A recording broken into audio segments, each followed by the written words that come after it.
Penggagalan penyeludupan 620 ekor burung ilegal.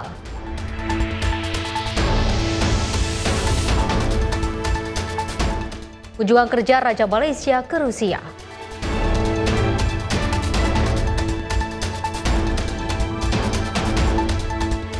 Presiden Prabowo tiba di Filipina akan hadiri KTT ke-48 ASEAN.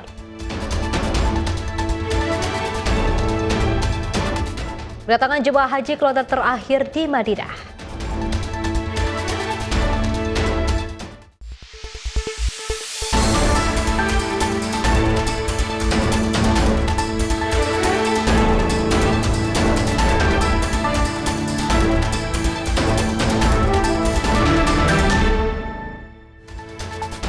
Halo pemirsa, apa kabar Anda hari ini? Ruang Redaksi kembali hadir menemani Anda dengan beragam informasi menarik yang akan kami hadirkan untuk Anda. Bersama saya Festi Rahmadi, inilah Ruang Redaksi selengkapnya.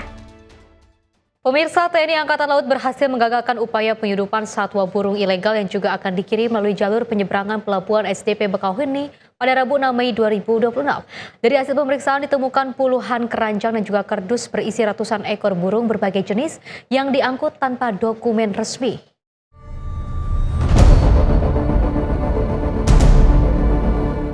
TNI Angkatan Laut melalui tim F1QR Lanal Lampung bersama personel Satgas PKO ASDP Bakauheni kembali berhasil menggagalkan upaya penyelundupan satwa burung ilegal yang akan dikirim melalui jalur penerbangan pelabuhan ASDP Bakauheni, Desa Bakauheni, Kecamatan Bakauheni, Kabupaten Lampung Selatan, Provinsi Lampung pada Rabu 6 Mei 2026. Penggagalan dilakukan sekitar pukul 20 waktu Indonesia Barat saat petugas gabungan melaksanakan pemeriksaan terhadap kendaraan bus yang hendak menyeberang. Dari hasil pemeriksaan ditemukan puluhan keranjang dan kardus berisi ratusan ekor burung berbagai jenis yang diangkut tanpa dokumen resmi. Dalam operasi tersebut, petugas berhasil mengamankan barang bukti berupa 25 keranjang dan 25 kardus yang berisi total 620 ekor satwa burung berbagai jenis. Satwa tersebut diketahui berasal dari Palembang dan rencananya akan dikirim menuju wilayah Jatiwarna, Bekasi Timur. Hasil pemeriksaan awal menunjukkan bahwa pengangkutan dan pengiriman satwa dilakukan tanpa pelaporan kepada petugas karantina, serta tidak dilengkapi dokumen persyaratan karantina maupun dokumen pendukung lainnya. Selain itu, petugas juga menemukan 2 ekor burung jenis ekek layongan yang termasuk satwa dilindungi. Keberhasilan penggagalan penyelundupan satwa ilegal ini merupakan wujud komitmen TNI AL dalam menjaga keamanan wilayah perairan dan jalur distribusi nasional dari berbagai aktivitas ilegal, sekaligus sejalan dengan arahan Kepala Staf Angkatan Laut Laksamana TNI Dr. Muhammad Ali, agar seluruh jajaran TNI AL terus meningkatkan kewaspadaan serta respons cepat terhadap segala bentuk pelanggaran hukum yang merugikan negara dan kelestarian lingkungan. Tim redaksi Sinpo TV melaporkan. Pemirsa, kecelakaan juga melibatkan bus antar lintas Sumatera atau ALS versus mobil tangki terjadi di Jalan Lintas Sumatera Simpang Danau, Kabupaten Musirawas Utara, Sumatera Selatan. 16 orang meninggal dunia akibat kecelakaan ini. Kecelakaan maut terjadi di Jalan Lintas Sumatera Simpang Danau, Kabupaten Musirawas Utara, Sumatera Selatan, pada Rabu 6 Mei 2026 siang. Bus antar lintas Sumatera bertabrakan dengan truk tangki BBM. Kecelakaan ini membuat kedua kendaraan terbakar hebat dan menewaskan sopir kedua kendaraan berikut 14 orang penumpang di dalamnya. Warga tak berani mendekati lokasi karena api berkobar hebat disertai suara dentuman. 4 orang penumpang dikabarkan selamat namun mengalami luka bakar dan luka ringan. Seperti diketahui saat peristiwa terjadi, bus ALS tengah melaju dari arah kota Lubuk Linggau menuju Kabupaten Muratara. Sementara mobil tangki BBM diduga melaju dari arah sebaliknya. Petugas kepolisian, BPBD, dan aparat terkait melakukan evakuasi terhadap korban.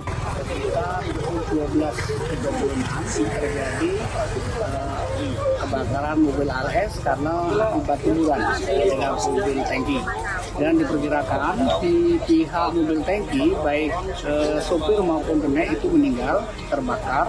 Dan untuk sementara waktu informasi yang kita terima, dari mobil ALS itu kurang lebih penumpang 14. Tapi yang selamat dan itu ada 4, yang luka bakar yang parah itu 1, yang luka-luka di Puskesmas Karangjaya. Akibat peristiwa ini 16 orang meninggal dunia dan saat ini petugas masih menyelidiki penyebab pasti kecelakaan. Dari Musirawas Utara, Sumatera Selatan, jurnalis Sinpo TV melaporkan.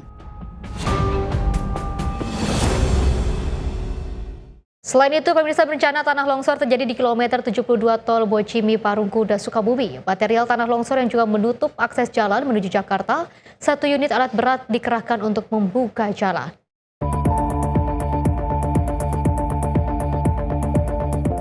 Hujan deras dengan intensitas tinggi yang mengguyur wilayah Sukabumi mengakibatkan tebing setinggi 15 meter longsor dan menimbun ruas jalan tol Bocimi Parungkuda Sukabumi, Jawa Barat. Akibat bencana tersebut, arus lalu lintas dari arah Sukabumi menuju Jakarta ditutup total.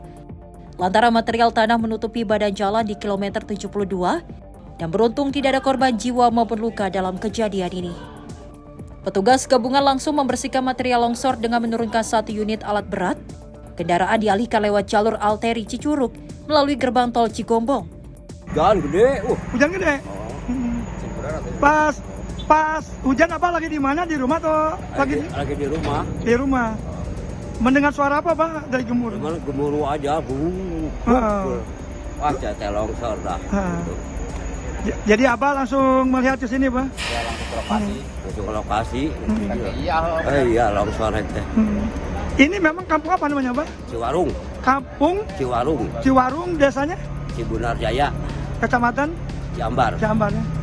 Pak, pas kejadian Bapak lagi di rumah mendengar suara gemuruh langsung lihat longsor, Pak, ya. Ada korban jiwa nggak, Pak? Korban? Nggak ada, ya. Ini jalur kemana, Pak? Jalur Jakarta. Jalur ke Jakarta, ya. Warga sekitar mengaku mendengar suara gemuruh saat berada di rumah. Warga khawatir akan adanya longsor susulan mengingat curah hujan yang masih tinggi. Dari Sukabumi, jurnalis Simpo TV melaporkan. Pemirsa, unit Reskrim Polsek Panakukang, Kota Makassar menangkap seorang pelaku pembobolan bengkel motor saat berjualan di bahu jalan. Polisi menyita puluhan onderdil motor hasil curian yang juga disembunyikan di salah satu rumah kosong.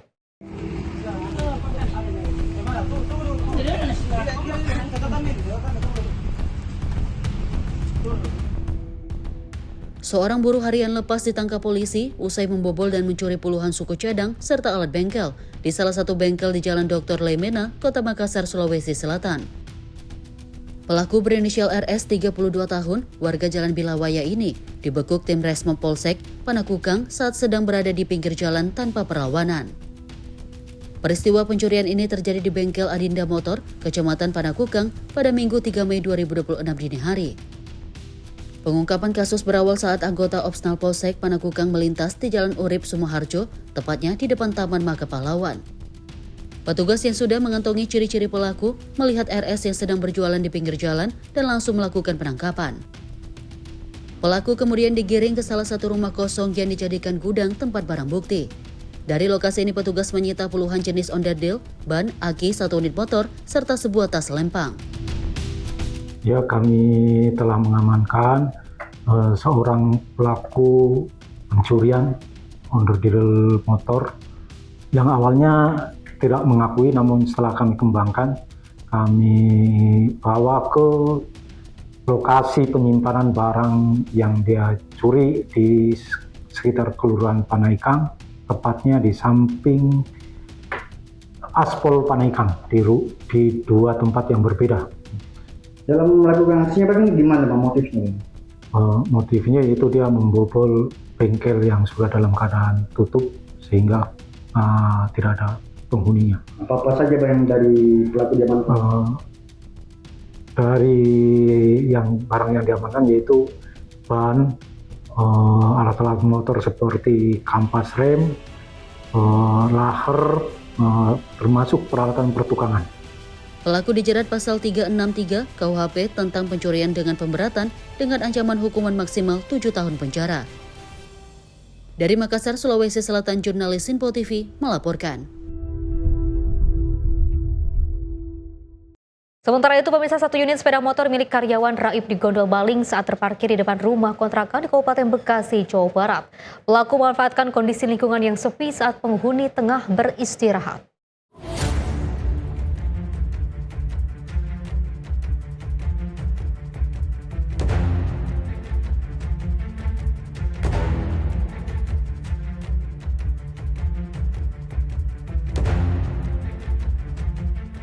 Inilah rekaman kamera pengawas yang menangkap aksi pencurian di salah satu rumah kontrakan di Kampung Cibuntu, Kecamatan Cibitung, Kabupaten Bekasi. Dalam rekaman CCTV terlihat pelaku yang beraksi seorang diri mendekati sejumlah kendaraan yang tengah terparkir di area kontrakan. Melihat kondisi sekitar yang sepi, pelaku dengan cepat merusak kunci kontak dan membawa kabur satu unit sepeda motor Matic. Menurut keterangan korban, aksi pencurian terjadi pada Selasa subuh. Saat itu korban baru saja pulang bekerja shift malam dan memarkirkan kendaraannya di depan pintu kontrakan dalam kondisi terkunci stang. Namun naas, saat korban sedang terlelap istirahat di dalam rumah, pelaku berhasil membawa kabur sepeda motor korban. Diduga, pelaku telah lebih dulu mengintai kondisi lingkungan dan memanfaatkan situasi saat para penghuni kontrakan tengah beristirahat. Kebetulan saya lagi pulang shift 2. Nah, jadi kebetulan saya emang kalau udah pulang kerja tuh di dalam tuh nggak bakalan keluar lagi soalnya istirahat kan. Nah, bangun ketika saya mau berangkat kerja, motor kondisi di sini udah nggak ada, udah hilang gitu. Saya pikir dipakai istri, soalnya biasanya sih kalau habis pakai di sana, soalnya kan mau dipakai kerja jadi nggak terus sini. Taunya emang dari semalam sudah di sini. Nah, saya sadar hilang tuh pas mau berangkat. Jam berapa? Jam 2:30 sore. Nah, tapi kejadian motor hilang tuh pas dilihat CCTV pukul 5.30 pagi. Terus atas kejadian ini Mas sudah lapor? Sudah lapor ke pihak berwajib. Hingga kini kasus pencurian ini telah dilaporkan ke pihak berwajib dan masih dalam proses penyelidikan. Warga sekitar pun diimbau untuk selalu meningkatkan kewaspadaan serta menggunakan kunci tambahan atau pengaman ganda guna mencegah terjadinya aksi kriminalitas serupa. Dari Kabupaten Bekasi, Jawa Barat, jurnalis Sinpo TV melaporkan. Pemirsa, seorang pria menggasak 2 unit telepon genggam di lapak hewan kurban di kawasan Cipondoh, Kota Tangerang, Banten. Pada Rabu 6 Mei 2026, pelaku memanfaatkan kondisi para penjaga lapak yang tengah tertidur di waktu subuh. Inilah rekaman CCTV yang menangkap detik-detik aksi pencurian di lapak hewan kurban di Jalan Kiai Haji Hashim Asyari, Cipondoh pada Rabu 6 Mei 2026 dini hari. Dalam pantauan kamera pengawas terlihat seorang pria masuk dengan mengendap-endap ke area peristirahatan penjaga. Menurut keterangan korban, saat kejadian terdapat 6 orang penjaga yang berada di lokasi. Namun, karena rasa kantuk, semuanya terlelap hingga tidak menyadari kehadiran pelaku yang berhasil membawa kabur 2 unit ponsel. Akibat kejadian ini, para peternak dan penjaga lapak kini meningkatkan kewaspadaan dengan menerapkan sistem jaga bergantian dari malam hingga pagi hari untuk mencegah kejadian serupa terulang kembali. 6 orang. Ya. Terus tiba-tiba ada yang masuk atau gimana? Ya, orang masuk itu pas sholat subuh, azan sholat subuh. Orangnya nggak dikenal gitu? Nggak dikenal. Oke. Ngapain dia? Pas dia masuk, ngambil HP pertamanya di situ, terus keduanya di sini. Berarti 2 HP? 2 HP. 2 HP yang diambil ya? Iya. Itu nggak ada yang sadar apa gimana Bang? Ya. Nggak ada yang sadar apa gimana? Nggak ada, orang pada tidur semua. Pulas semua ya? Iya, pulas semua. Orangnya? Ciri-cirinya tingginya sekitar 170 lah, pakai topi. Pakai topi ya? Iya. Emang nggak pernah kelihatan mukanya itu ya di sini? Kelihatan sih mukanya cuma agak buram. Tapi, tapi bukan orang petani peternak sini bukan? Bukan. Antisipasinya Misalkan ronda, jangan ada yang tidur 1 orang gitu, misalkan ngejagain. semalam sih begitu. Gantian. Gantian apa? Gantian tidurnya. Oke, berarti jaga ya? Meski telah mengantongi bukti rekaman CCTV, para korban tidak melaporkan insiden ini ke pihak berwajib. Namun, mereka berharap pihak kepolisian dari Polsek Cipondoh dapat meningkatkan patroli Kamtibmas di area penjualan hewan kurban, terutama pada jam-jam rawan. Dari Kota Tangerang, Banten, jurnalis Sinpo TV melaporkan. Pemirsa, buron selama 1 bulan seorang pelaku penusukan terhadap suami selingkuhannya dibekuk unit Reskrim Polsek Tambora, Jakarta Barat. Dan selain mengamankan pelaku, petugas juga menyita alat hisap dan puluhan plastik klip sabu sisa pakai sebagai barang bukti. Pelaku berinisial IB tak berkutik saat diringkus unit Reskrim Polsek Tambora di kamar kontrakannya di kawasan Sawah Lio, Tambora, Jakarta Barat. Sebelumnya IB menjadi buronan usai melakukan penusukan terhadap seorang pria berinisial HC. Insiden ini bermula saat korban memergoki pelaku tengah asyik berduaan dengan istrinya di dalam kamar kos di kawasan Krendang. Tak terima ditegur oleh korban, pelaku yang diduga merupakan bandar narkoba ini justru naik pitam hingga terjadi keributan. Pelaku kemudian menusuk lengan kiri korban dengan sebilah pisau lipat. Aksi keji ini sempat direkam oleh korban melalui ponsel miliknya sebelum pelaku melarikan diri. Selain menangkap pelaku atas kasus penganiayaan, polisi juga menemukan sejumlah alat hisap beserta puluhan plastik klip pembungkus sabu sisa pakai. Hasil tes urin pun menyatakan IB positif mengonsumsi narkoba. Sementara itu pisau lipat yang digunakan untuk menusuk korban masih dalam pencarian petugas lantaran dibuang oleh pelaku ke dalam kali Angke usai melancarkan aksinya. Korban mendatangi kos-kosan dari pelaku, terjadi cekcok karena adanya istri dari korban. Setelah terjadinya cekcok, tersangka sendiri mengambil pisau lipat yang ada di dalam sakunya, lalu menusukkan ke arah dada. Namun berhasil dihindari sehingga yang terkena adalah bagian lengan belakang. Kami mencari di TKP, namun pelaku sudah melarikan diri dan sempat berpindah-pindah tempat. Setelah itu kami mendapatkan informasi dan bergerak cepat mengamankan di wilayah sekitar Sawalio, Kecamatan Tambora. Di TKP penangkapan, kami mendapati adanya narkoba sisa pakai dan bom yang sudah digunakan. Kini pelaku masih menjalani pemeriksaan intensif di Mapolsek Tambora. Atas perbuatannya tersebut, IB dijerat dengan pasal 466 KUHP tentang penganiayaan dengan ancaman hukuman di atas 2 tahun penjara. Dari Jakarta, jurnalis Sinpo TV melaporkan. Pemirsa, Iran klaim tembak jatuh drone di Selat Hormuz. Informasinya usai jeda berikut ini.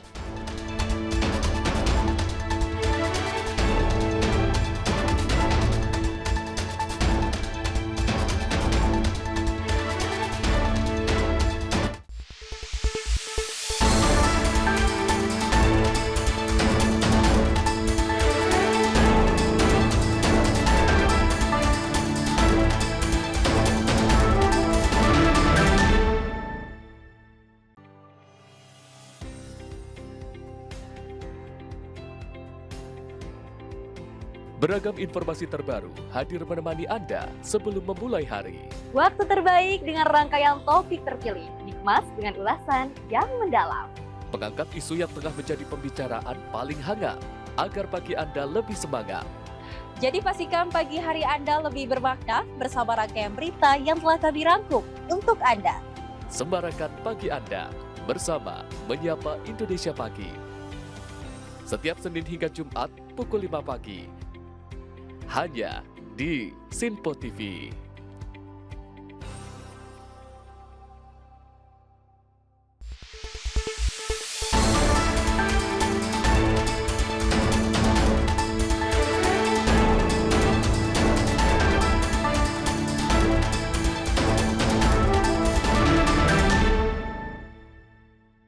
Terima kasih pemirsa, Anda masih bersama kami dan kita lanjutkan informasinya. Iran merilis rekaman yang juga diklaim menunjukkan evakuasi sebuah drone yang juga ditembak jatuh di kawasan Selat Hormuz. Insiden ini terjadi di tengah memanasnya situasi antara Teheran dan Washington, meski kedua pihak dikabarkan semakin dekat menuju kesepakatan. Iran merilis rekaman video yang disebut menunjukkan proses evakuasi drone yang jatuh di perairan Strait of Hormuz. Dalam video, drone yang mengalami kerusakan terlihat diangkut dari sebuah kapal ke atas kendaraan. Sebelumnya, unit pertahanan udara Iran mengklaim berhasil mencegat dan menembak jatuh drone pengintai yang disebut bersifat musuh. Sementara, media yang berafiliasi dengan pemerintah Iran melaporkan suara ledakan dan aktivitas pertahanan udara terdengar di Pulau Hormuz dan Qasem. Situasi ini terjadi di tengah ketegangan yang masih berlangsung antara Iran dan Amerika Serikat. Presiden Amerika Serikat Donald Trump sebelumnya mengumumkan penghentian sementara operasi Project Freedom, yaitu misi pengawalan kapal di Selat Hormuz. Meski demikian, Washington menyatakan 2 kapal dagang berhasil melintasi jalur tersebut dalam pengawalan Amerika Serikat. Menteri Luar Negeri Iran, Abbas Araghchi, mengkritik operasi tersebut dan menyebutnya sebagai Project Deadlock. Hingga saat ini, diperkirakan sekitar 2.000 kapal masih tertahan di Selat Hormuz, di tengah pembatasan yang diberlakukan Iran dan blokade Amerika Serikat terhadap pelabuhan Iran. Tim redaksi Sinpo TV melaporkan. Pemirsa, Presiden Amerika Serikat Donald Trump juga kembali menegaskan sikap tegas Washington terhadap program nuklir Iran. Meski mengisyaratkan adanya perbedaan pandangan dengan Vatikan, Trump menyebut Iran tidak akan diizinkan untuk memiliki senjata nuklir. Presiden Amerika Serikat Donald Trump menegaskan bahwa Iran tidak boleh memiliki senjata nuklir. Pernyataan itu disampaikan saat menjawab pertanyaan wartawan terkait pandangan Paus Leo mengenai isu Iran. Trump menyebut, terlepas dari ada atau tidaknya perbedaan pendapat dengan Vatikan, posisi Amerika Serikat tetap tidak berubah. Well, I can tell you this, that as far as the Pope is concerned, it's very simple. Whether I make him happy or I don't make him happy, Iran cannot have a nuclear weapon. And he seemed to be saying that they can, and I say they cannot. Because if that happened, the entire world would be hostage, and we're not going to let that happen. That's my only message. Sebelumnya, negara-negara Barat menuduh Teheran berupaya mengembangkan kapasitas yang dapat mengarah pada pembuatan senjata nuklir. Namun, Iran berulang kali menegaskan program nuklirnya hanya digunakan untuk keperluan energi sipil. Pada masa jabatan pertamanya, Trump menarik Amerika Serikat dari kesepakatan nuklir Iran tahun 2015. Langkah itu disertai penerapan kembali sanksi terhadap Teheran yang memperburuk hubungan kedua negara. Hingga kini, isu program nuklir Iran masih menjadi salah satu sumber utama ketegangan di kawasan Timur Tengah. Tim redaksi Sinpo TV melaporkan. Pemirsa, Perdana Menteri Israel Benjamin Netanyahu menegaskan hubungan dan juga koordinasi dengan Amerika Serikat tetap berjalan erat di tengah negosiasi dengan Iran. Pernyataan ini muncul saat Washington dan Teheran dikabarkan semakin dekat menuju kesepakatan untuk mengakhiri konflik. Perdana Menteri Israel Benjamin Netanyahu menyatakan dirinya terus menjalin komunikasi intens dengan Presiden Amerika Serikat Donald Trump. Dalam pernyataan video dari rapat Kabinet Keamanan, Netanyahu menyebut pembicaraan dengan Trump hampir dilakukan setiap hari. Ia membantah spekulasi bahwa Israel terkejut dengan langkah diplomasi Washington terhadap Iran. אנחנו מקיימים קשר רציף עם ידידינו בארצות הברית. אני משוחח עם הנשיא טראמפ כמעט על בסיס יומיומי. האנשים שלי והאנשים שלו משוחחים על בסיס יומיומי, כולל היום. ואני אדבר יותר מאוחר גם עם הנשיא טראמפ הלילה. יש בינינו תיאום מלא, אין הפתעות. אנחנו חולקים יעדים משותפים, והיעד החשוב ביותר הוא הצעת החומר המועשר מאיראן, כל החומר המועשר, ופירוק יכולות העשרה באיראן. הנשיא טראמפ מאמין שהוא יכול להשיג את זה בדרך זו או בדרך אחרת. אנחנו אבל ערוכים לכל תרחיש, וזו ההנחיה שלי גם לצה"ל ולגורמי הביטחון שלנו. ישראל חזקה מאי פעם, איראן וגורותיה חלשות מאי פעם. Sebelumnya, Menteri Luar Negeri Amerika Serikat, Marco Rubio, menyatakan operasi Epic Fury terhadap Iran telah berakhir. Tak lama setelahnya, Trump mengumumkan penghentian sementara operasi Project Freedom yang berkaitan dengan pengamanan pelayaran di Selat Hormuz. Media Amerika melaporkan Washington dan Teheran kini menjadi dekat menuju kesepakatan awal berupa memorandum 1 halaman. Dokumen itu disebut akan menjadi dasar bagi negosiasi lebih lanjut terkait program nuklir Iran. Sementara itu, Iran menyatakan masih meninjau proposal terbaru dari Amerika Serikat dan belum memberikan respon resmi. Tim redaksi Sinpo TV melaporkan. Sementara itu, pemirsa, militer Israel juga melancarkan serangan ke pinggiran selatan Beirut untuk pertama kalinya sejak gencatan senjata dengan kelompok Hezbollah diumumkan pada 17 April lalu. Serangan militer Israel kembali menargetkan kawasan pinggiran selatan Beirut yang dikenal sebagai salah satu basis kuat militan Hezbollah. Insiden ini menjadi serangan pertama militer Israel ke wilayah tersebut sejak kesepakatan gencatan senjata diberlakukan pada 17 April. Meski gencatan senjata telah diumumkan, bentrokan dan serangan militer dilaporkan masih terus terjadi di wilayah Lebanon Selatan. Hingga saat ini belum ada laporan resmi mengenai jumlah korban jiwa yang terdampak serangan ini. Namun serangan ini memicu kekhawatiran akan memanasnya kembali konflik di kawasan tersebut. Sejumlah pihak internasional pun terus menyerukan penahanan diri agar ketegangan tidak berkembang menjadi konflik yang lebih luas. Situasi keamanan di Lebanon Selatan dan pinggiran Beirut dilaporkan masih tegang di tengah meningkatnya kekhawatiran atas stabilitas kawasan Timur Tengah. Tim redaksi Sinpo TV melaporkan. Pemirsa, menjelang peringatan ke-81 Hari Kemenangan Rusia, ini kembali menyiarkan rekaman jejak perayaan megah di lapangan merah Moskow tahun lalu. Meski di tengah tekanan boikot Barat, puluhan pemimpin dunia juga menghadiri acara ini untuk menghormati jasa tentara merah pada Perang Dunia Kedua.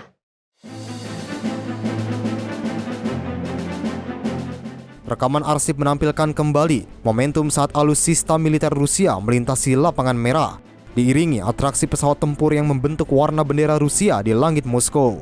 Presiden Vladimir Putin menyambut sejumlah pemimpin besar dunia, mulai dari Presiden Tiongkok Xi Jinping, Presiden Venezuela Nicolas Maduro, hingga Perdana Menteri Slovakia Robert Fico.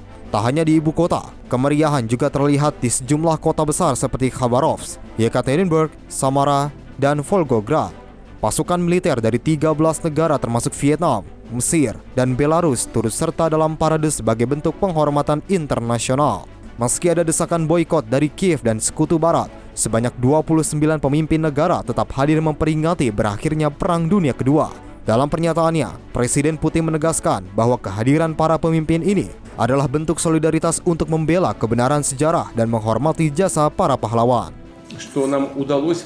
Достойно отпраздновать в мае в Москве и в сентябре в Пекине 80-летие победы во Второй мировой войне.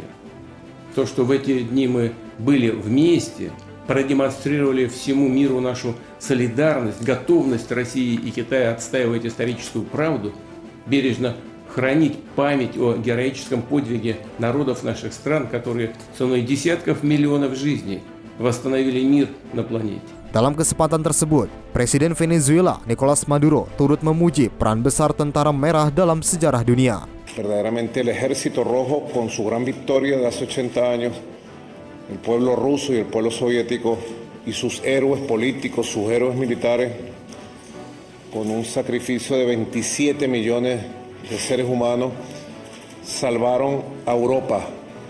Pada peringatan tahun ini, pemerintah Rusia memutuskan untuk tidak menampilkan alutsista berat secara langsung karena adanya peningkatan ancaman teroris dari Ukraina. Sebagai gantinya, siaran langsung akan menampilkan rekaman video pasukan Rusia dari garis depan. Untuk menjamin keamanan, Presiden Putin telah menyatakan gencatan senjata pada tanggal 8 dan 9 Mei, sambil memberikan peringatan keras akan adanya serangan balasan masif jika Ukraina mencoba mengganggu jalannya perayaan. Tim redaksi Simpo TV melaporkan. Pemirsa, pesawat yang membawa Raja Malaysia Sultan Ibrahim Iskandar mendarat di Bandara Moskow pada Rabu 6 Mei 2026. Sultan Ibrahim turun dari pesawat dan juga menerima sambutan langsung dari delegasi Rusia sebelum meninggalkan area bandara dengan pengawalan ketat iring-iringan kendaraan.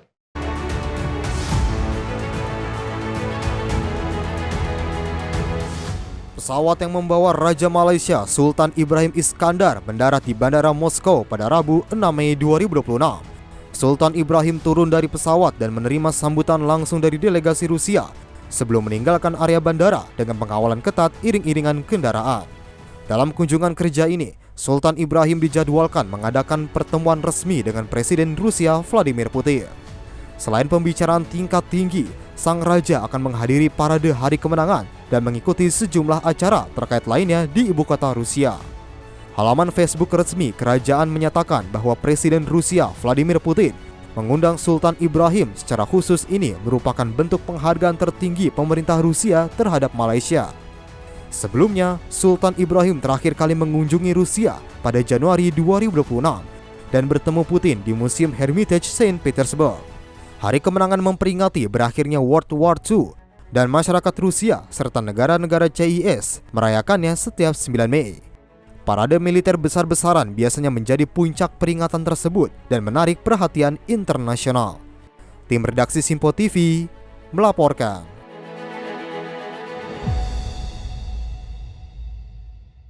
Informasi lainnya, pemirsa, Menteri Luar Negeri Iran melakukan kunjungan ke Beijing di tengah upaya mencari solusi atas konflik yang masih berlangsung antara Iran dan Amerika Serikat.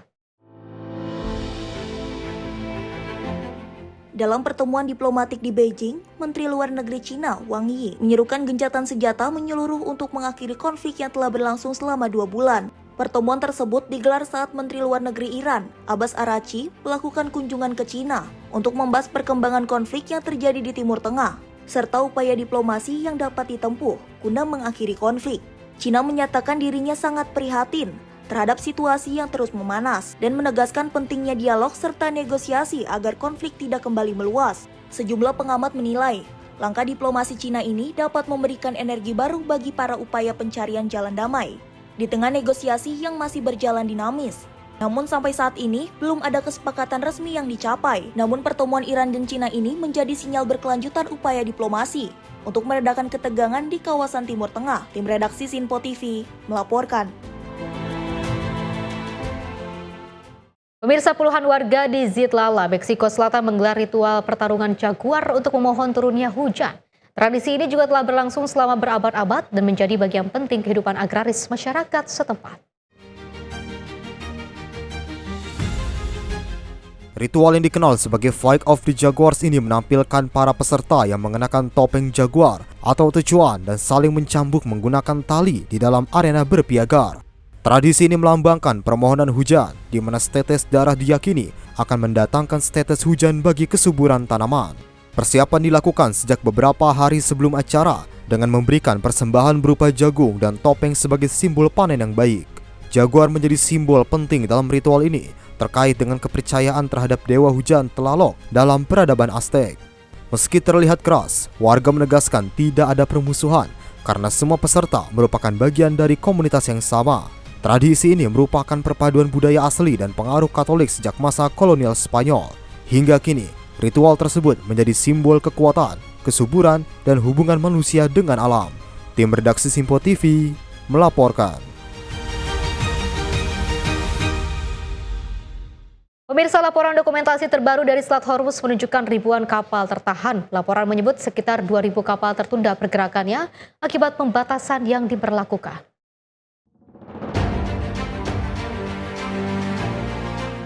Rekaman terbaru menunjukkan sejumlah besar kapal berlabuh dan menunggu untuk melintasi Selat Hormuz. Di tengah ketidakpastian situasi keamanan di kawasan tersebut. Jalur ini merupakan salah satu rute pelayaran paling penting di dunia bagi distribusi energi global, khususnya untuk pengiriman minyak dan gas ke berbagai negara. Laporan menyebut sekitar 2.000 kapal tertunda pergerakannya akibat pembatasan yang diberlakukan serta meningkatnya resiko keamanan di perairan tersebut. Situasi ini terjadi di tengah sinyal diplomasi antara Amerika Serikat dan Iran yang disebut mendekati kesepakatan meski negosiasi masih berlangsung dan belum mencapai titik akhir. Presiden Amerika Serikat Donald Trump sebelumnya menyatakan kesiapan untuk mengakhiri ketegangan jika kesepakatan tercapai, namun tetap memberikan peringatan tegas terkait opsi militer. Namun ia juga mengingatkan kemungkinan eskalasi militer jika perundingan gagal, dengan dampak yang berpotensi meluas ke kawasan sekitar. Hingga saat ini, situasi di Selat Hormuz masih menjadi perhatian dunia, mengingat dampaknya terhadap pasar energi global dan potensi gangguan terhadap rantai pasok internasional. Tim redaksi Sinpo TV melaporkan.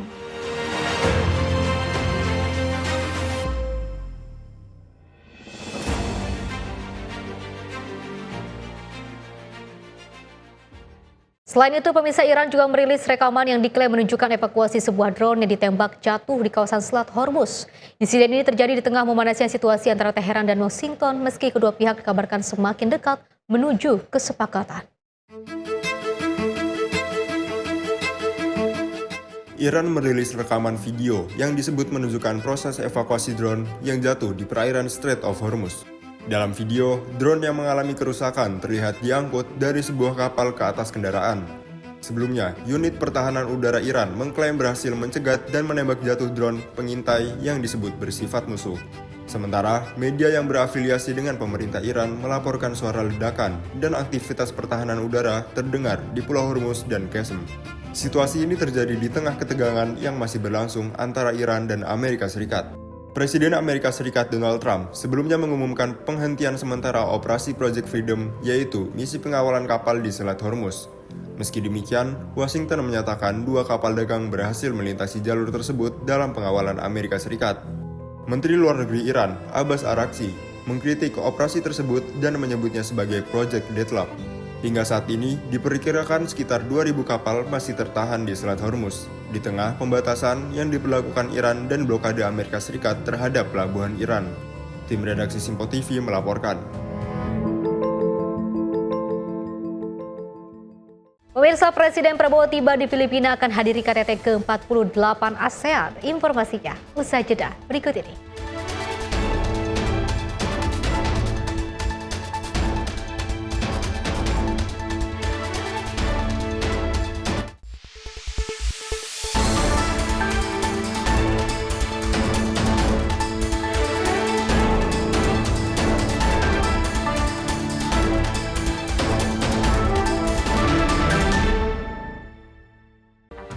Rangkaian peristiwa penting kami hadirkan untuk menemani sore hari Anda. Regulasi penyiaran yang dinilai peringatan Bastille Day di Play. Pramono menegaskan Pemprov DKI dalam keadaan selamat di atas. Mengabarkan berita yang relevan dengan kondisi hari ini sebagai rujukan informasi menjelang malam tiba. Yang menyelundupkan kokain yang Menteri Pertanian menyampaikan tindak pidana perampokan dan pembunuhan. Lakukan langkah pengawasan secara langsung. Jangan lewatkan dalam menyapa Indonesia Petang setiap hari hanya di Simpo TV.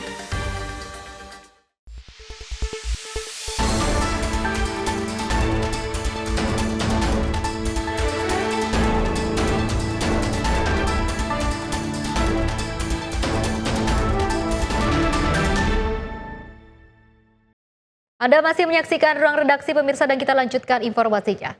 Presiden Prabowo Subianto tiba di Filipina pada Kamis siang waktu setempat dan juga akan menghadiri forum BIM-IGA. Pertemuan akan dihadiri oleh 4 negara yaitu Brunei Darussalam, Indonesia, Malaysia, dan Filipina dalam membahas kerjasama ekonomi regional.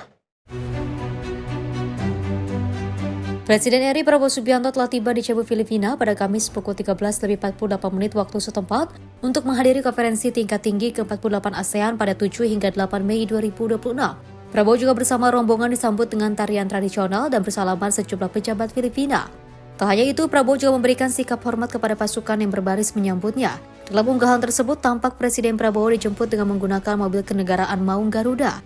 Setelah tiba di Cebu, Presiden dijadwalkan menghadiri salah satu agenda KTT ke-48 ASEAN, yakni KTT Brunei Darussalam, Indonesia, Malaysia, Philippines East Asian Growth Area, yang juga menjadi forum strategis untuk memperkuat konektivitas dan kerjasama ekonomi subkawasan ASEAN.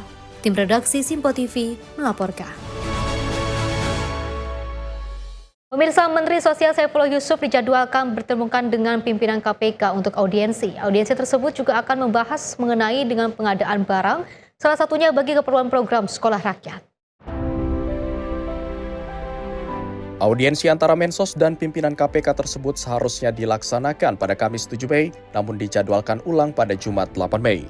Saifullah menyampaikan bahwa Kemensos nantinya akan terbuka dalam memberikan semua informasi yang dibutuhkan KPK mengenai pengadaan barang dan jasa di wilayah Kemensos, seperti pengadaan keperluan bagi sekolah rakyat.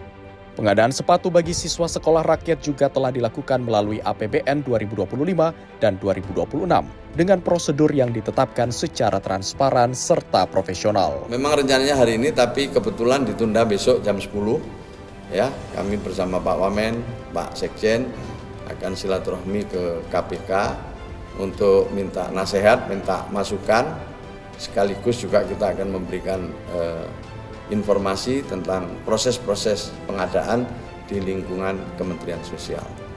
Kementerian Sosial dipastikan selalu terbuka dalam menerima kritik dan saran dari masyarakat agar secepatnya dapat menindaklanjuti isu yang berkembang.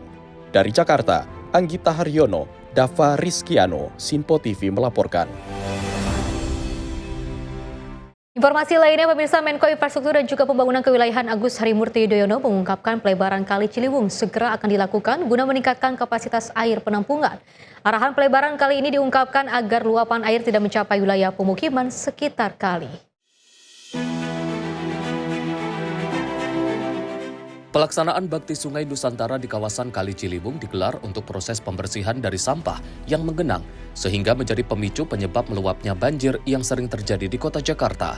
Menko Infrastruktur dan Pembangunan Kewilayahan Agus Harimurti Yudhoyono mengajak seluruh pihak untuk berperan aktif dalam upaya pembersihan kanal-kanal sungai nasional, khususnya di Kali Ciliwung dan Cisadane. Dalam tinjauannya, AHY mengatakan infrastruktur air seperti bendungan kering di Ciawi dan Sukamahi menjadi solusi yang solutif untuk menampung debit air yang besar. Adapun dirinya mengerahkan proses pelebaran sungai perlu dilakukan agar penampungan air dapat terjadi tanpa takut meluap akibat kondisi cuaca ekstrim. Hal ini disampaikan AHY usai meninjau Kali Ciliwung bersama Wakil Menteri Pekerjaan Umum di kawasan Kali Ciliwung, Jakarta Timur, Kamis pagi. Semangat kegiatan hari ini tentu diorientasikan pada upaya menjaga sungai kita.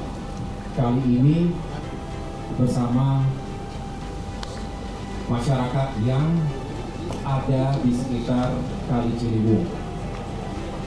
Yang kita tahu juga merupakan bagian dari mencegah terjadinya banjir, dari pendangkalan, dari sampah, termasuk pencemaran air yang tentunya mengganggu pada air baku dan suplai air bersih untuk konsumsi masyarakat, bisa berdampak pada kesehatan kita. Tapi juga kita ingin memastikan bahwa sungai-sungai di Indonesia, termasuk Ciliwung dan Cisadane, ini benar-benar menjadi sumber kehidupan. Nah, tadi kita pastikan ataupun kita identifikasi bahwa permasalahan air bersih, baik ketersediaan air bersih maupun ketika terjadi banjir, itu saling terhubung satu sama lain, apa yang terjadi di hulu, di tengah, dan di hilir. Kita harus melakukan langkah-langkah yang efektif, termasuk solusi infrastrukturnya. Bendungan misalnya, termasuk bendungan kering di Ciawi dan di Sukamahi. Kemudian kita pastikan sungainya terus dilakukan normalisasi, jangan sampai terjadi pendangkalan. Lebarnya pun harus ditambah agar bisa mengakomodasi paling tidak 570 meter kubik per detik. Dari kondisi existing hari ini hanya sekitar 200 meter kubik per detik. Ini perlu penanganan infrastruktur. Perlu Kementerian PU bekerja sama dengan pemerintah provinsi, baik Jakarta maupun Jawa Barat. Lebih lanjut, guna menjaga kebersihan aliran sungai nasional, AHY mengajak seluruh pihak untuk membangun edukasi moral terhadap kondisi lingkungan saat ini, agar bencana banjir tidak terjadi. Dari Jakarta, Max Munte, Rona Bayu, Sinpo TV melaporkan.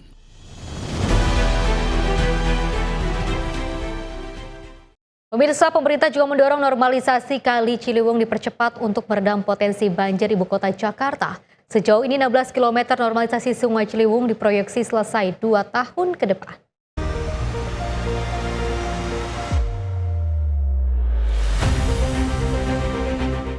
Menko Bidang Infrastruktur dan Pembangunan Kewilayahan Agus Harimurti Yudhoyono menjelaskan saat ini target rampung 100% normalisasi Sungai Ciliwung terjadi pada tahun 2029 mendatang. AHY menerangkan sejauh ini 52% Sungai Ciliwung tuntas dinormalisasikan dengan panjang mencapai 33,69 km. Pelaksanaan normalisasi sungai dilakukan terhadap wilayah yang rentan mengalami banjir, salah satunya di Jakarta, namun AHY menekankan proses ini akan berlangsung dengan skala nasional. Tadi penjelasan dari Kepala BBWS, rencananya memang waktu itu 2027 bisa selesai, tapi karena tentu ada sejumlah faktor, dinamika dan lain-lain, maka ini mundur 2028-2029 lah. Jadi bisa dikatakan kita fokus 2 tahun ke depan ini agar bisa menuntaskan. Sebetulnya dari 33 km separuh lebih 52% sudah dituntaskan. Nah, sisanya kita kejar. Tadi juga ada beberapa titik, kalau tidak salah tadi ada 4 ya yang sudah diidentifikasi untuk kita dahulukan, karena memang kan banyak ya, Indonesia ini kan luas, banyak sekali prioritas kita, tapi kita fokuskan ke yang benar-benar rentan. Kondisinya memang membutuhkan penguatan segera infrastruktur. Wakil Menteri Pekerjaan Umum Diana Kusumastuti membeberkan saat ini permasalahan normalisasi sisa sungai berada pada pembebasan lahan. Meskipun kendala pembebasan lahan ini berlangsung, Kementerian Pekerjaan Umum telah menjalin kolaborasi bersama pemerintah Provinsi DKI untuk mempercepat rampungnya pelaksanaan normalisasi ini. Nah, 16 ini sebenarnya permasalahannya adalah masalah lahan yang belum bebas, sehingga ketika kita akan membangun tanggul-tanggul tersebut, itu tanahnya belum bebas, kami belum bisa bekerja. Anggarannya sebenarnya kemarin sudah ada, tapi karena belum ada ya kita geser lagi. Nah, kami saat ini sudah bekerja sama dengan Pemprov DKI, dan Pemprov DKI saat ini sudah sangat-sangat kooperatif sekali untuk melakukan pembebasan tanah itu, sehingga kami akan di timeline-nya di adjust lagi sampai dengan tahun 2027. Insya Allah nggak ada kendala dan tanggul itu bisa selesai 16 km itu, ya. Dan ini tidak hanya dengan DKI, juga ada juga yang ke arah Jawa Barat juga. Dari Jakarta, Max Muntero Nabayu, Sinpo TV melaporkan.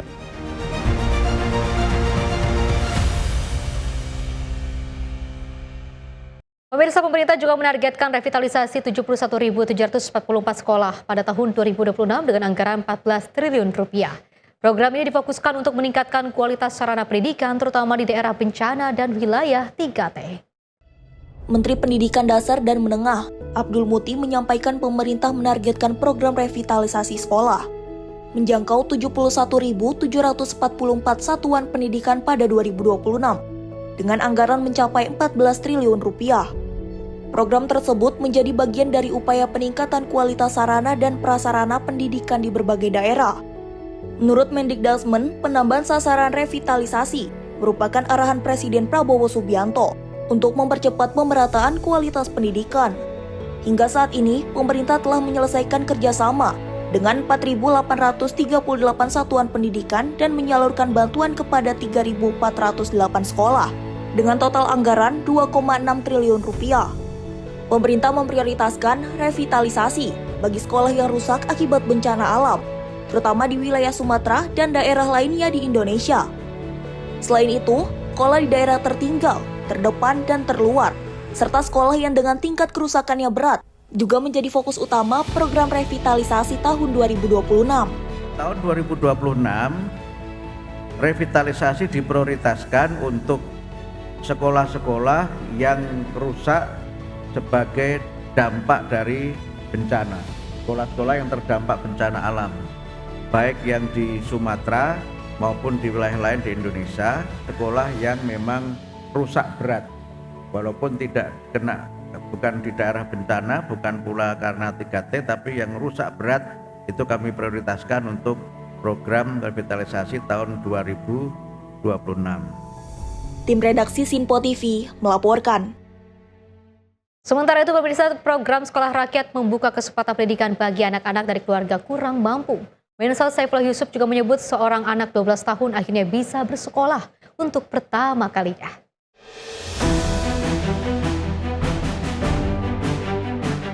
Program Sekolah Rakyat yang digagas Presiden Prabowo Subianto membawa harapan baru bagi anak-anak dari keluarga kurang mampu. Salah satunya dirasakan oleh Al Jabar, anak 12 tahun yang akhirnya bisa mengenyam pendidikan formal setelah sebelumnya belum pernah bersekolah. Menteri Sosial Saifullah Yusuf menyampaikan bahwa Al merupakan salah satu calon siswa Sekolah Rakyat dari Durensawit yang berasal dari keluarga dengan kondisi ekonomi sulit.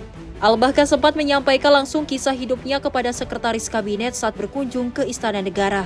Ini salah satu calon siswa sekolah rakyat dari Durensawit, nggak jauh dari sini, ya Bapak Ibu sekalian, yang kemarin ya angkat tangan dan menyampaikan langsung kepada Pak Seskap.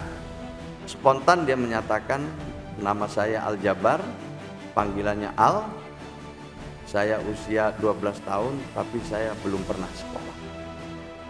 Ayahnya sudah meninggal, lengkap di situ rumahnya juga kelihatan masih menumpang status rumahnya, dan ditemukan pada saat berada di lampu merah. Dia cerita juga di tengah-tengah dia yang belum pernah sekolah, dia bawa adiknya, dan adiknya mau hanya sekolah sampai PAUD, setelah itu dia nggak mau sekolah juga. Padahal Al ingin adiknya bisa sekolah. Pertama, 60% orang tua yang bekerja sebagai buruh atau tenaga harian. 67% orang tua berpenghasilan di bawah 1 juta rupiah. 65% keluarga memiliki tanggungan di atas 4 orang. Di antara mereka banyak yang hidup bersama orang tua tunggal. Sebagian lagi mereka mengalami KDRT. Sekolah Rakyat sendiri ditujukan untuk anak-anak dari keluarga miskin guna memutus rantai kemiskinan melalui pendidikan. Pemerintah menargetkan puluhan ribu siswa terjangkau program ini, termasuk anak-anak yang belum pernah sekolah, putus sekolah, hingga yang harus bekerja membantu keluarga.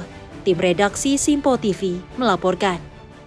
Pemirsa, pemerintah menyebut sebanyak 93 sekolah rakyat permanen siap untuk beroperasi pada pertengahan 2026. Sekolah tersebut disiapkan untuk mendukung akses pendidikan gratis bagi siswa dari keluarga kurang mampu.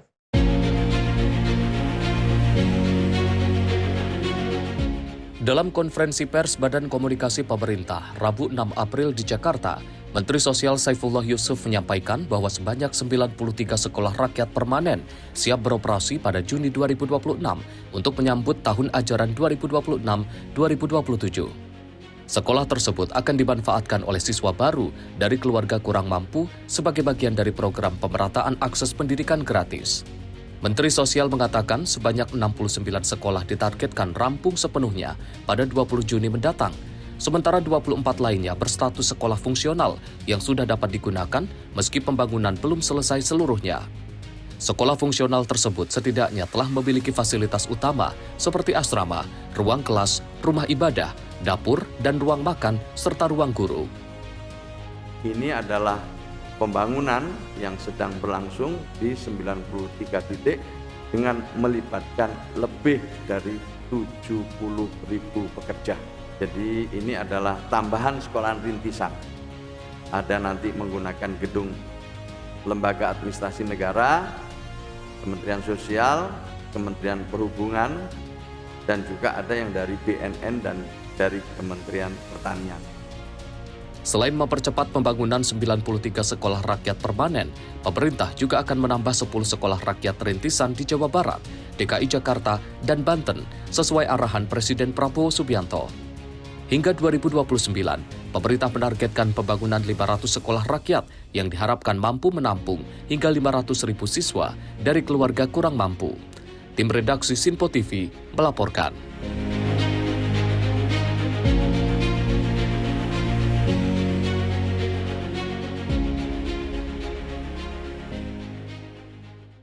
Pemirsa, pemerintah memperkuat upaya pengentasan TBC di Indonesia melalui berbagai program strategis, salah satunya dengan peningkatan keberhasilan pengobatan, serta rencana perbaikan 8.000 rumah pasien untuk menekan penularan.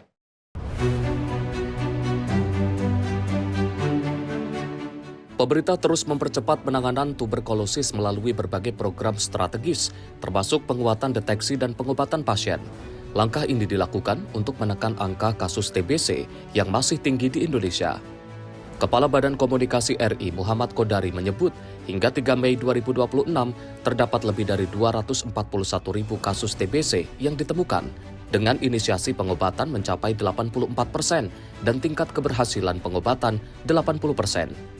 Pemerintah juga mengintegrasikan screening TBC melalui program cek kesehatan gratis serta memperkuat fasilitas kesehatan dengan alat diagnostik di puskesmas. Penemuan kasus lebih dari 241.000 kasus, inisiasi pengobatan 84% dari target 95%, dan C, keberhasilan pengobatan 80% dari target 90%. Pemerintah menargetkan perbaikan 8.000 rumah pasien TBC di wilayah prioritas beban kasus tinggi. Dan ini meningkat dari 300 rumah per tahun pada 2020 sampai 2023. Sebanyak 5.453 rumah telah diusulkan melalui aplikasi SIBaru. Rumah layak huni adalah garis pertahanan pertama melawan penularan TB. Selain itu, pemerintah menargetkan perbaikan 8.000 rumah pasien TBC di wilayah dengan beban kasus tinggi pada 2026. Program ini bertujuan memutus rantai penularan dan mempercepat proses penyembuhan, sekaligus memperkuat peran 6.484 desa dan kelurahan siaga TBC di 23 provinsi. Tim redaksi Sinpo TV melaporkan. Dari Mendagri, Tito Karnavian menjelaskan bahwa program 3 juta rumah merupakan wujud kepedulian dari Presiden Prabowo Subianto kepada rakyat kecil. Melalui program ini, masyarakat kurang mampu berkesempatan memiliki hunian yang layak. Mendagri Tito Karnavian menjelaskan bahwa program 3 juta rumah merupakan wujud kepedulian Presiden Prabowo Subianto kepada rakyat kecil. Hal ini diungkapkan pada acara kolaborasi pembiayaan perumahan dan pemberdayaan masyarakat bersama Kementerian Perumahan dan Kawasan Permukiman, Kemendagri, BPS, PNM, SMF, Pemerintah Provinsi Kalimantan Timur, dan Pemerintah Kota Balikpapan di Gedung Ahmad Yani, Rider 600, Kelurahan Manggar Baru, Kota Balikpapan, Kalimantan Timur. Guna menyukseskan misi tersebut, Kementerian PKP membentuk sejumlah program bagi rakyat kecil, di antaranya menggandeng perbankan untuk membantu menyukseskan program perumahan rakyat. Selain itu, Kementerian PKP juga berkoordinasi dengan Kementerian Keuangan dan Otoritas Jasa Keuangan guna mendukung upaya tersebut.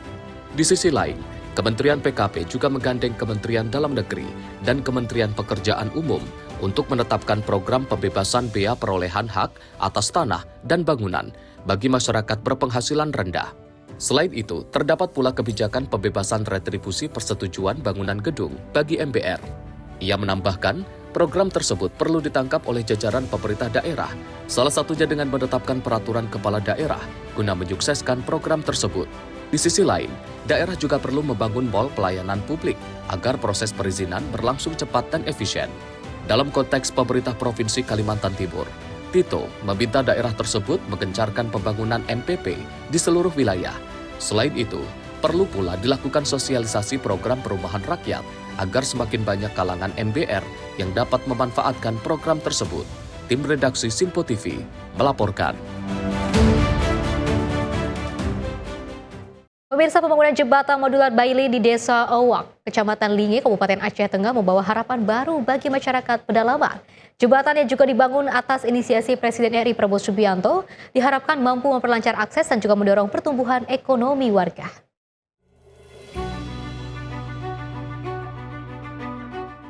TNI Angkatan Darat melalui Kodim 0106 Aceh Tengah merampungkan pembangunan jembatan modular Bailey di Desa Awak, Kecamatan Linge, Kabupaten Aceh Tengah.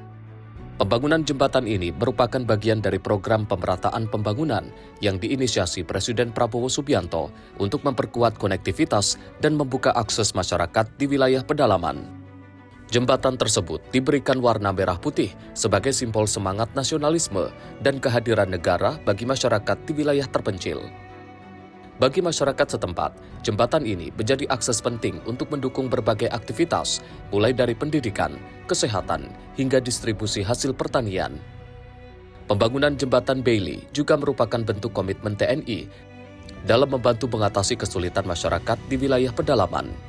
Kehadiran jembatan modular Bailey diharapkan mampu memperlancar mobilitas warga serta mendorong pertumbuhan ekonomi dan kesejahteraan masyarakat. Di Aceh Tengah, Jihan Nabila, Simpo TV melaporkan. Pemirsa, kedatangan jemaah haji kloter perdana gelombang 2 di Tanah Suci. Informasinya usai jeda berikut ini.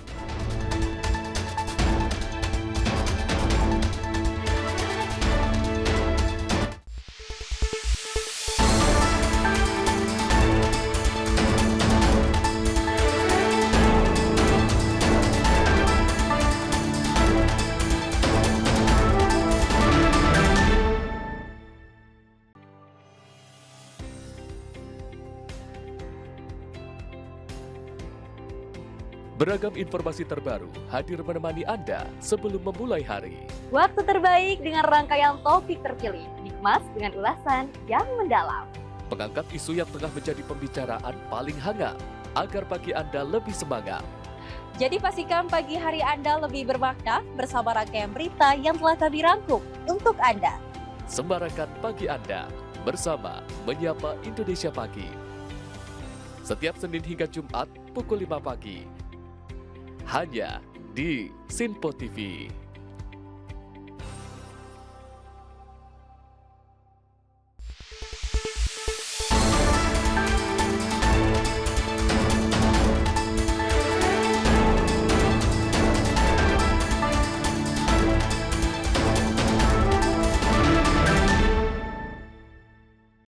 Terima kasih pemirsa, Anda masih bersama kami dan kita lanjutkan informasinya.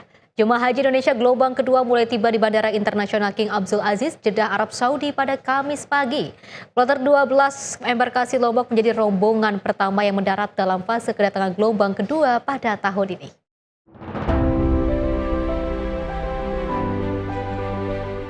Setelah tiba di Bandara Internasional King Abdul Aziz, Jeddah, Jemaah Haji Indonesia Kloter 2 embarkasi Lombok atau LOP langsung menuju area ruang tunggu haji atau pavilion yang berada di dekat zona kedatangan.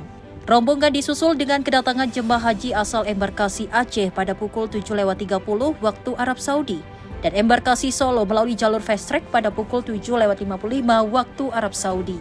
Kedatangan kloter awal jemaah gelombang kedua di Bandara Jeddah disambut oleh Duta Besar Luar Biasa Berkuasa Penuh Indonesia untuk Kerajaan Arab Saudi, Abdul Aziz Ahmad, dan Konsul Jenderal RI di Jeddah, Yusron B. Ambari. Ya, alhamdulillah kami sudah menyambut kedatangan pertama jemaah haji gelombang kedua yang mendarat di Jeddah dari SOC dari Solo, sejumlah 360 jamaah. Dan kami lihat semua berjalan lancar, begitu turun dari pesawat langsung ke tempat imigrasi dan tanpa ada segala sesuatu di imigrasi sudah selesai di tanah air sehingga mereka langsung bisa ke tempat. Berbeda dengan gelombang pertama yang tiba di Madinah, seluruh jemaah gelombang kedua langsung diberangkatkan menuju kota suci Mekah untuk menjalankan umrah wajib. Dari Jeddah, Arab Saudi, Ferdi Setiawan, Simpo TV, di Media Center Haji 2026 melaporkan. Pemirsa, hari terakhir kedatangan jemaah haji di Madinah ditutup dengan rombongan kloter BTH 14. Sebanyak 440 jemaah gabungan asal Kalimantan Barat tiba dalam kondisi sehat dan disambut petugas dengan pelayanan ramah serta sigap.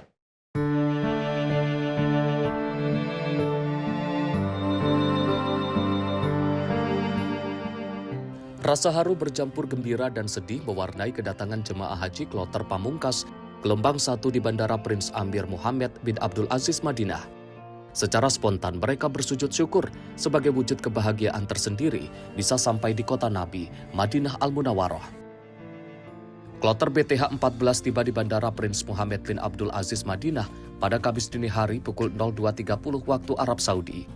Sebanyak 440 jemaah dalam kloter ini merupakan gabungan dari kota Singkawang, Kabupaten Sambas, Bengkayang, Landak, dan Pontianak. Proses penerbangan berlangsung lancar hingga tiba di Madinah. Kondisi jemaah juga dilaporkan sehat saat menjalani proses kedatangan di bandara.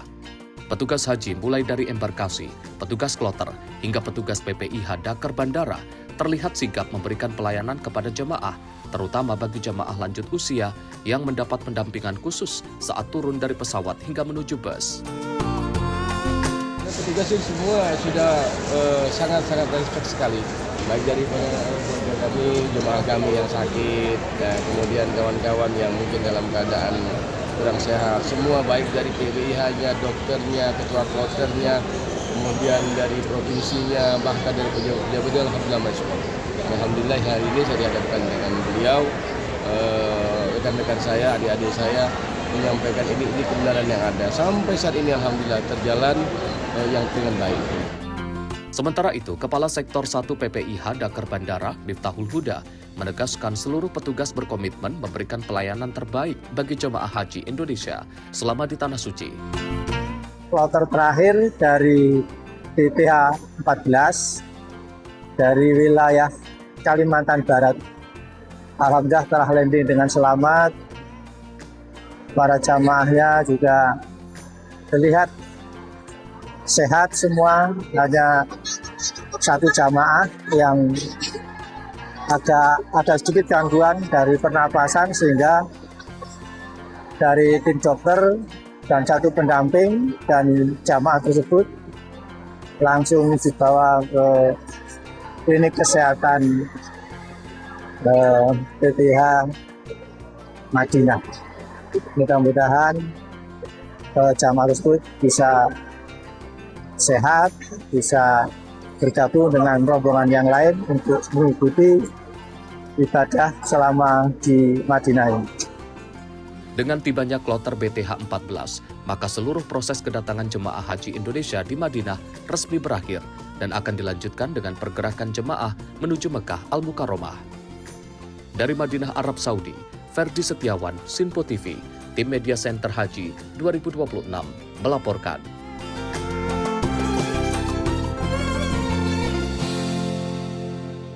Pemirsa, jemaah haji Indonesia dilarang melakukan city tour sebelum pelaksanaan puncak ibadah haji di Ar-Musna. Kebijakan ini juga diterapkan untuk menjaga kesiapan dan kondisi jemaah menjelang rangkaian ibadah haji utama.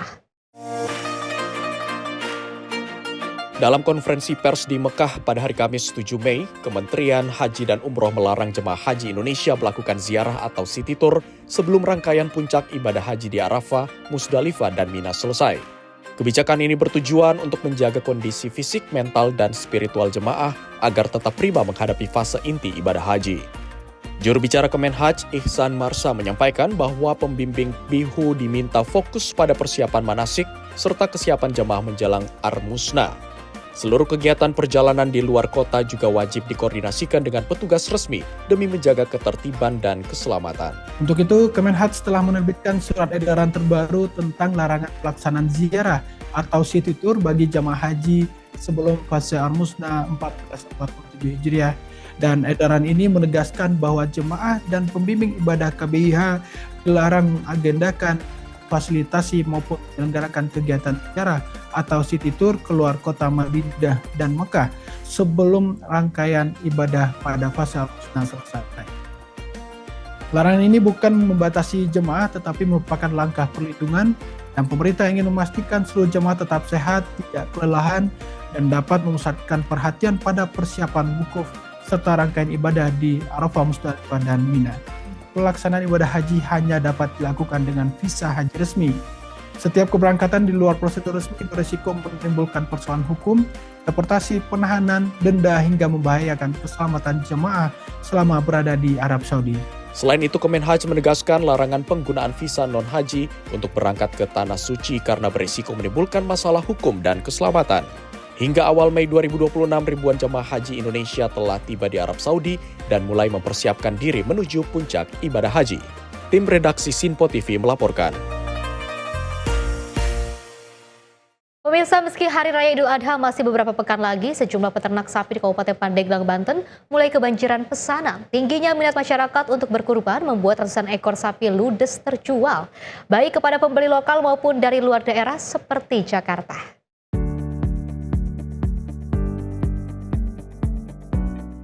Menjelang Hari Raya Idul Adha 1446 Hijriah, permintaan hewan kurban khususnya sapi di Kabupaten Pandeglang, Banten mengalami peningkatan signifikan.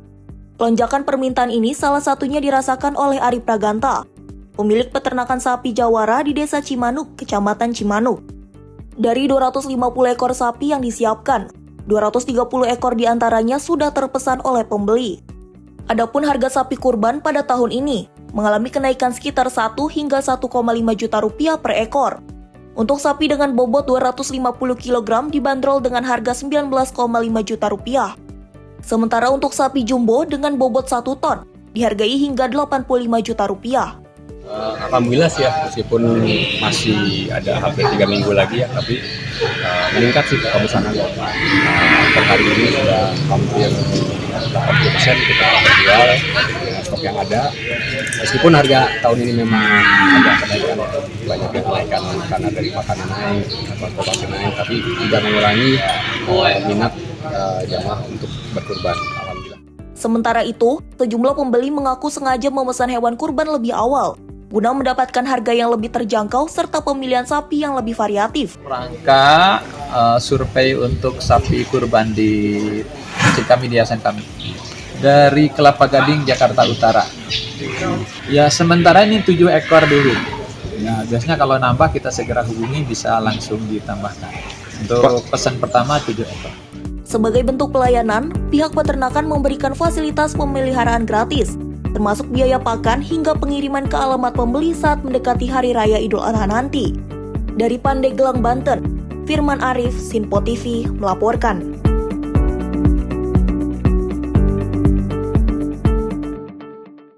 Pemirsa, Dirut Bulog Ahmad Rizal Ramdhani menegaskan Bulog berkomitmen dalam mendukung program swasembada pangan nasional yang dicanangkan Presiden Prabowo Subianto. Untuk mewujudkan hal tersebut, tentunya Bulog melakukan koordinasi dengan berbagai pihak, mulai dari pemerintah hingga para petani.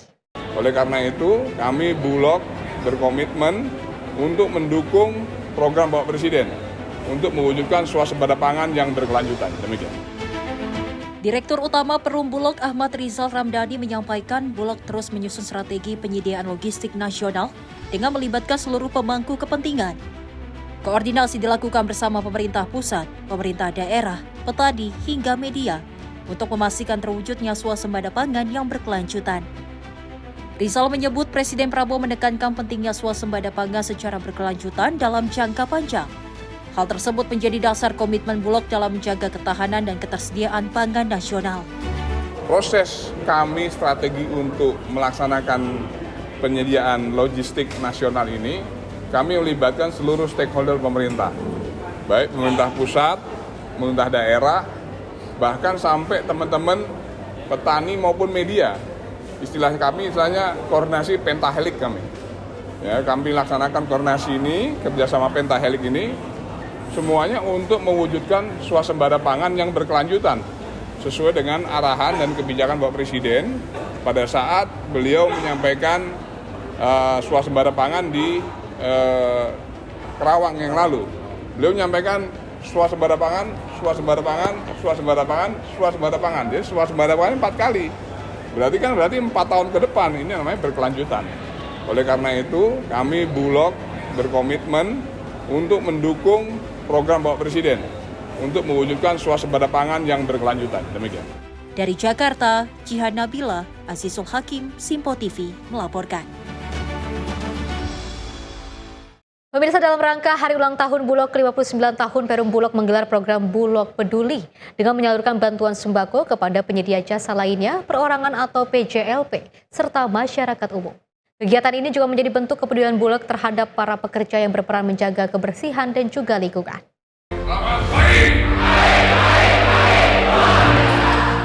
Direktur Utama Perum Bulog, Ahmad Rizal Ramdhani, melaksanakan program Bulog Peduli dalam rangka memperingati Hari Ulang Tahun Bulog pada 10 Mei 2026.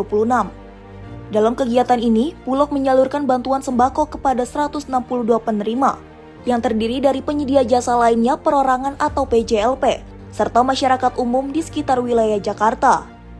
Ahmad Rizal Ramdhani menyampaikan, kegiatan ini digelar sebagai bentuk atensi dan penghargaan kepada para petugas kebersihan yang disebut sebagai pahlawan kebersihan. Menurutnya, keberadaan petugas kebersihan memiliki peran penting dalam menjaga kebersihan kota dan lingkungan masyarakat. Bantuan sembako diberikan kepada para PJLP yang bertugas di sekitar perumahan dan kantor-kantor Bulog di Jakarta. Melalui program ini, Bulog berharap dapat semakin dekat dengan masyarakat, serta terus memberikan pelayanan terbaik bagi bangsa dan negara. Nah, syukur alhamdulillah ini berjalan cukup rame, animonya juga cukup banyak. Alhamdulillah nih karena kita melihat perlu adanya atensi maupun perhatian kepada teman-teman dinas kebersihan ini. Karena beliau-beliau ini adalah pahlawan kebersihan. Kalau tidak ada beliau-beliau, kita tidak bisa bayangkan bagaimana sampah-sampah bertebaran di kota-kota kita.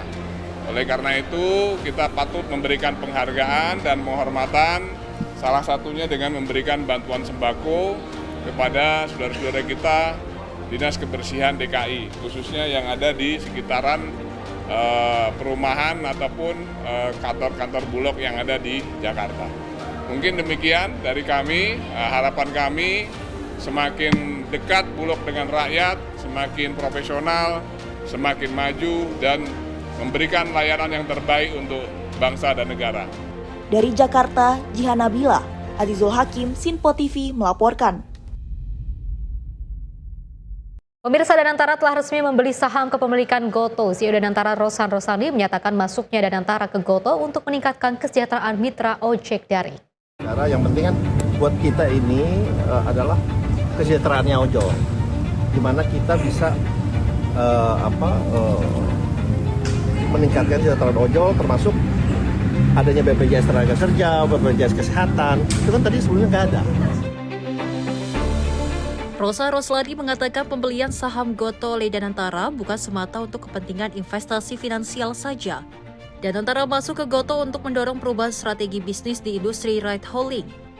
Menurut Rosan, selama ini perusahaan aplikasi ojek daring banyak melakukan bakar duit untuk kegiatan perang promosi dan marketing. Rosa menekankan daripada banyak dana dihabiskan untuk perang promosi, lebih baik dana tersebut dialihkan untuk kepentingan mitra pengemudi.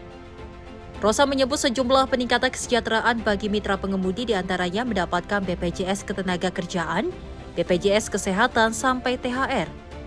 Rosa menambahkan peran Danantara akan terus berlanjut di Gotoh, salah satunya melaksanakan arahan Presiden Prabowo Subianto, menurunkan potongan aplikasi menjadi 8%. Meski begitu, Rosan enggan merinci berapa persen pembelian saham Danantara terhadap Gotoh. Apa yang ditambah lagi langsung Danantara atau gimana? Enggak, Danantara kita udah masuk dan juga kita udah bicara. Yang penting kan buat kita ini adalah kesejahteraannya ojol. Gimana kita bisa meningkatkan kesejahteraan ojol, termasuk adanya BPJS Tenagakerja, BPJS Kesehatan. Itu kan tadi sebelumnya nggak ada. Kemudian pada saat BHR kemarin, itu kan juga sebetulnya dari kami yang bicara ke manajemennya agar BHR, THR-nya itu dilipat gandakan, didabelkan. Itu juga dari kami sebetulnya. Masuk ke dalam Pak? Kenapa? Kapan masuk Pak? Ya makanya bisa lahirlah kebijakan-kebijakan yang mensejahterakan ojol. Nah kemarin sesuai juga dengan arahan Bapak Presiden, karena Tokopedia ini selama ini kan selalu rugi. Baru tahun ini kan, kuartal ini mulai untung kan, ya itu. Jadi total saham Danantara di ya udah berapa Pak? Nanti ya masih berlanjut soalnya. Masih berlanjut. Tim Liputan Simpo TV melaporkan. Selain itu, pemirsa, Kapolri Jenderal Polisi Listio Sigit Prabowo juga menegaskan pentingnya penguatan profesionalisme dan juga sinergitas antar aparat penegak hukum dalam menghadapi tantangan hukum serta dinamika global yang terus berkembang. Kapolri menyebut kolaborasi dan juga sinergitas antar lembaga penting agar pelaksanaan penegakan hukum dapat berjalan dengan optimal.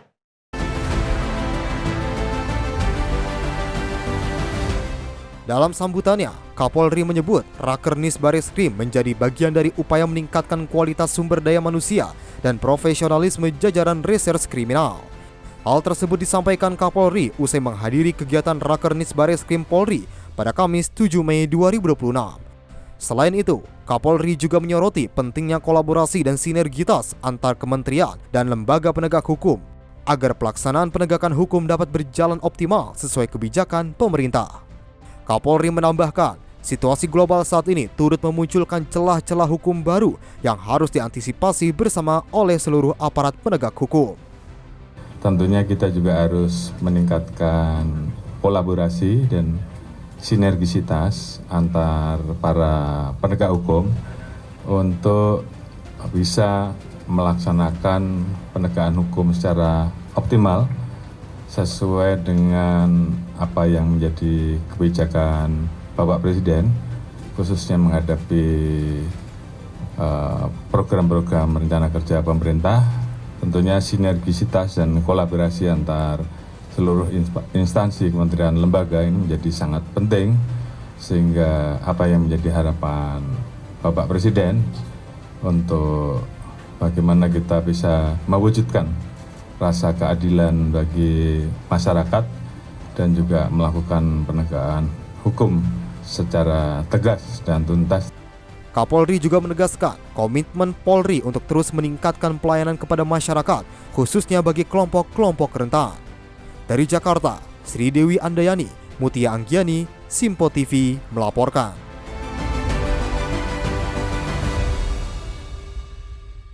Pemirsa, Pemprov Maluku Utara kembali melakukan terobosan dalam pengadaan barang dan jasa konstruksi. Terobosan tersebut ditandai dengan adanya peluncuran kontrak payung konstruksi Jalan Lapen serta program 1.200 rumah tidak layak huni di Payahe, Kota Tidore.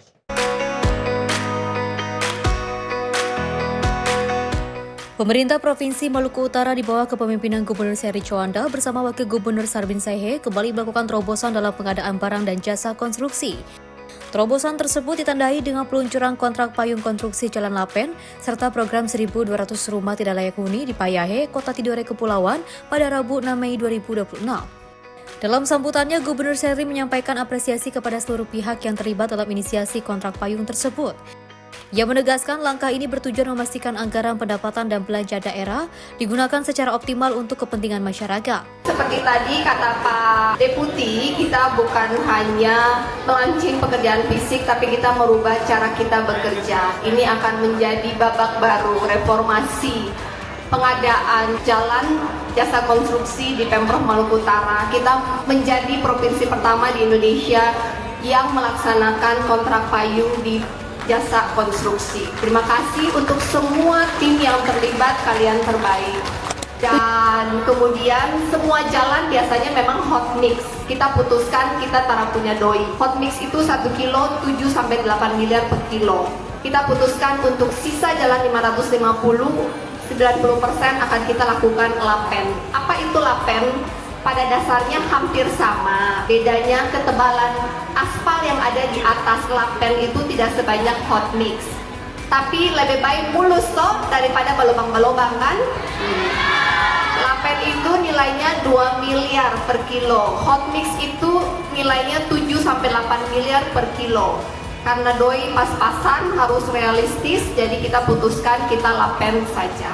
Sherly juga menyoroti capaian pertumbuhan ekonomi Maluku Utara yang tercatat tertinggi secara nasional. Pada 2025 pertumbuhan ekonomi mencapai 34%, sementara pada kuartal 1 2026 masih berada di angka 19% berdasarkan data Badan Pusat Statistik. Namun demikian, ia mengakui bahwa pertumbuhan tersebut belum sepenuhnya diikuti pemerataan kesejahteraan. Menurutnya, salah satu kendala utama adalah keterbatasan konektivitas infrastruktur jalan. Dari total sekitar 1.000 km ruas jalan provinsi, masih terdapat sekitar 550 km dalam kondisi rusak yang harus segera ditangani. Untuk mempercepat pembangunan, Pemprov Maluku Utara mengadopsi skema kontrak payung setelah berkoordinasi dengan LKPP. Melalui skema ini, pemerintah daerah berhasil melakukan efisiensi anggaran hingga 35%. Sherly menjelaskan keterbatasan anggaran menjadi alasan pemerintah tidak sepenuhnya menggunakan metode hot mix yang juga biayanya mencapai 7 hingga 8 miliar per kilometer. Sebagai alternatif, sekitar 90% pembangunan jalan akan menggunakan lapisan penetrasi makadam yang juga dinilai lebih efisien. Melalui kebijakan ini, Pemprov Maluku Utara menargetkan percepatan pembangunan infrastruktur sekaligus mendorong pemerataan ekonomi di seluruh wilayah provinsi. Tim redaksi Simpo TV melaporkan.